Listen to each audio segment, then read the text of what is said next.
करती थी, लेकिन अब मुझे वो करने की ज़रूरत नहीं है। सिर्फ 5 से 7 मिनट लगते हैं इसको स्टीम देने में, और ये अच्छे से क्लीन हो जाता है, डर्ट फ्री हो जाता है और स्मेल फ्री हो जाता है। तो मैंने सोचा कि आपके साथ शेयर करूं। अगर आपके घर में स्टीमर है तो आप ज़रूर यूज़ करिएगा उसे अपनी बच्चों की, अगर छोटे बच्चे हैं तो उनकी फीडर को स्टीम करने के लिए। और यहाँ पर मैं कर रही हूँ ड्राई रोस्ट धनिया और ज़ीरा। कभार ऐसा भी होता है कि खाना बनाने जा रहे हैं और पता चले कि ज़ीरा पाउडर नहीं है या फिर धनिया पाउडर नहीं है, तो उसका बेस्ट सॉल्यूशन ये है कि अगर आपके पास धनिया पाउडर ना सही लेकिन साबुत धनिया पड़ा हुआ है, तो आप उसे ड्राई रोस्ट करके और बारीक पीस लीजिएगा और पीस कर छान लीजिएगा, तो बिल्कुल वैसे ही लगेगा जैसे बाज़ार वाला ज़ीरा पाउडर या धनिया पाउडर होता है। तो यहाँ पर भी मेरे साथ ऐसे ही हुआ कि मैं जब खाना बनाने के लिए खड़ी हुई तो याद आया कि घर में ज़ीरा पाउडर और धनिया पाउडर ख़त्म हो चुका है और कोई था नहीं कि जिसे मैं बाज़ार से मंगा लूँ। तो घर में ये ज़ीरा रखा हुआ था और रखा हुआ था साबुत धनिया, तो मैंने जल्दी से इन ड्राई रोस्ट किया लो फ्लेम पर और ग्राइंड कर लिया था और फिर छान लिया था। तो बिल्कुल मज़ेदार सा, खुशबूदार सा मिले मुझे 2 मसाले, जो कि था ज़ीरा पाउडर और धनिया पाउडर। तो ये देखिए ग्राइंडिंग जार आता है छोटा वाला मसालों के लिए, और उसमें ही ये मसाले पीसे जाते हैं। और ये देखिए मैंने डाल दिया है, ठंडा करके डालेगा, थोड़ा गर्म गर्म मत डालेगा, थोड़ा सा उसको ठंडा से कर लीजिएगा और फिर अच्छे से वो क्रिस्पी सा बनता है। और शेल्फ लाइफ इसकी 6 मंथ्स तक होती है होममेड मसालों की। और बिल्कुल बाज़ार जैसे ही इसमें खुशबू आती है, वैसे बाज़ार वालों में खुशबू तो नहीं आती, लेकिन घर में जो मसाले आप पीसते हैं उसमें खुशबू भी बहुत ज़बरदस्त आती है। और जब आप उसमें ग्रेवी वगैरह में डालते हैं तो बहुत ही अच्छा जायका हो जाता है। तो ये मेरी आजमाई हुई चीज़ है, मैं ज़्यादातर मसाले घर में ही बनाती हूँ, प्रिपेयर करती हूँ। तो यहाँ पर मेरे देखिए मसाला ख़त्म हो चुका था, तो मैंने धनिया पाउडर डाल दिया अपने मसाला दानी में और ज़ीरा पाउडर को एक एयर टाइट कंटेनर में रख दिया है। और ये रूम टेम्परेचर में ही सही रहेगा, अपने किचन काउंटर पर भी रख सकते हैं। और यहाँ पर मैं आपको एक हैक बता रही हूँ, ये देखिए टेप के जो डिस्कार्ड पार्ट होता है बिल्कुल नीचे का, ये 2 मैंने ले लिए हैं, उनको आपस में जोड़ के इस पर लगा लिया है फॉइल पेपर की पट्टी।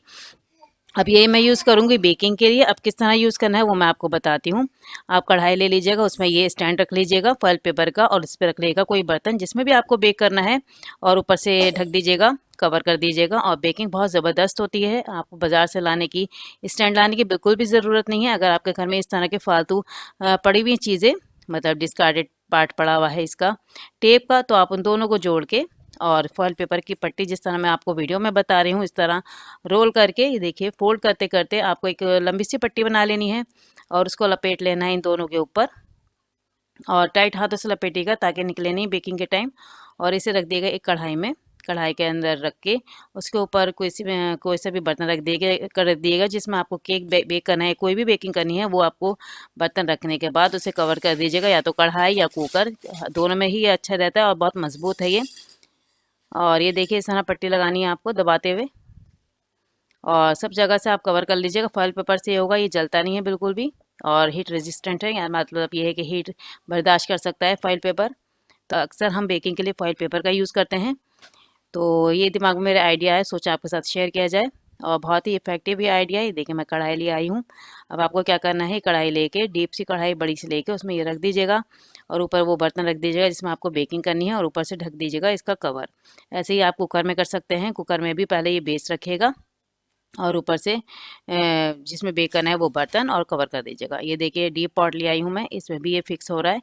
इसमें नीचे स्टैंड रखिएगा क्योंकि काफ़ी हैवी हो जाता है ये स्टैंड और गैप काफ़ी होता है, तो आप अच्छे से बेकिंग कर सकते हैं। तो यहाँ पर एक रेसिपी शेयर कर रही हूँ, या जिसमें मैंने लिया 1 कप मैदा, 2 चम्मच कॉर्नफ्लोर, और डाल रही हूँ ज़ीरा पाउडर, रेड चिली पाउडर, हल्की सी हल्दी, नमक पाउडर, चाट मसाला पाउडर और अजवाइन। ये 4-5 मसाले डाल के मिक्स कर लेंगे, नमक भी डाल दीजिएगा टेस्ट के हिसाब से।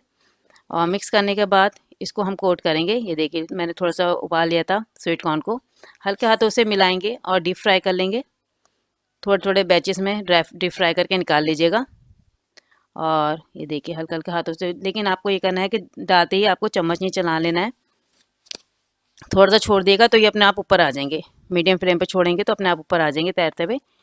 फिर आप इसको आराम से निकाल सकते हैं, ज़्यादा चम्मच चलाएंगे तो इसकी जो कोटिंग है वो निकल सकती है।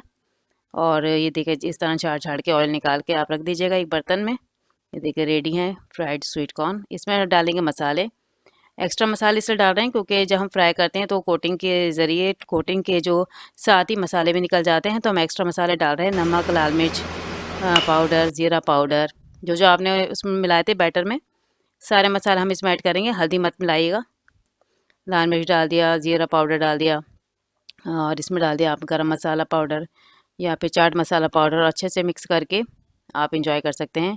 और इसमें हल्का सा नींबू का रस डाल देगा जब आपको सर्व करना हो। अभी मत डालिएगा वरना सौगे हो जाएंगे। जिस टाइम आपको खाना हो उस टाइम आप नींबू का रस डाल के इंजॉय कर सकते हैं।